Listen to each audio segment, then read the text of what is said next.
ఇది అడిగింది ఆ పైలట్ ట్రైనింగ్ ప్లేస్లో ఉన్న ఆయన. అయ్యా. సో ఆయన నుంచి ఇన్స్పిరేషన్ తీసుకొని నేను కూడా so why acting what you love about it.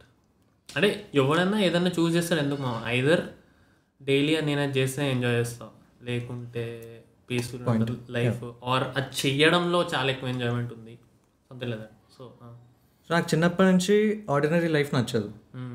నాకు లైఫ్ ఆర్డినరీగా ఉండొద్దు, సంథింగ్ ఏదో జరుగుతూ ఉండాలి, ఏదో ఒకటి ఇట్లా ఉండాలి. అండ్ ఒకటే లైఫ్లో చాలా చేసేయాలి, చాలా బతికేయాలి, ఇదొకటి ఉంది నాకు, చాలా ఉంది. అండ్ యాక్టింగ్తో మాత్రమే నేను చేయగలను 100%. బికాస్ ఈరోజు నేను లాయర్, రేపు డాక్టర్, ఎల్లుండి యాంకర్, ఏదో నవ్వచ్చు. ఈరోజు ఒక ప్లేస్లో ఉన్నావు, రేపు ఇంకో స్టేట్లో ఉన్నావు, రేపు ఇంకో కంట్రీ, అంతే కదా. That's what the job is. Exactly job is. So that is the main reason to start. But start పెట్టినాక acting is an escape man from life. So ఇప్పుడు లైఫ్లో ఎంత షిట్ అవుతున్నా కూడా ఒక్కసారి సెట్ మీదకి వెళ్ళి యాక్షన్ పడ్డదంటే కొన్ని గంటల వరకు నాకు ఆ ప్రాబ్లమ్స్ గుర్తు కూడా రావు.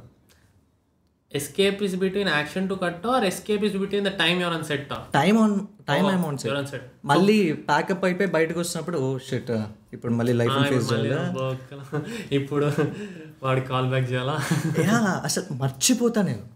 అంత బాగా అనిపిస్తుంది. నా కాల్స్ 2-3 సార్లు మర్చిపోయినా, 2-3 సార్లు అర్థమవుతుంది, ఇప్పుడు అర్థమవుతుంది.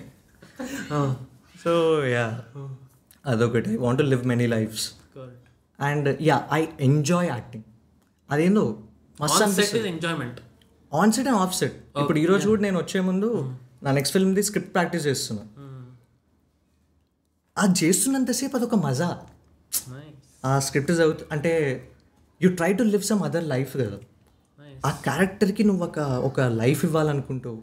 వాడు ఎట్లా చేస్తాడు, ఏం చేస్తాడు, వాడి బ్యాక్గ్రౌండ్ ఏంటి, వాడి చిన్నప్పుడు ఏంటి, ఇంత ఆలోచిస్తున్నప్పుడు మస్తు మజా వస్తుంది. ఆ మజా నాకు చాలా ఇష్టం యాక్టింగ్ ఇచ్చేది. పర్క్స్ వేరే, బట్ ఇది మజా అయితే ఇష్టం.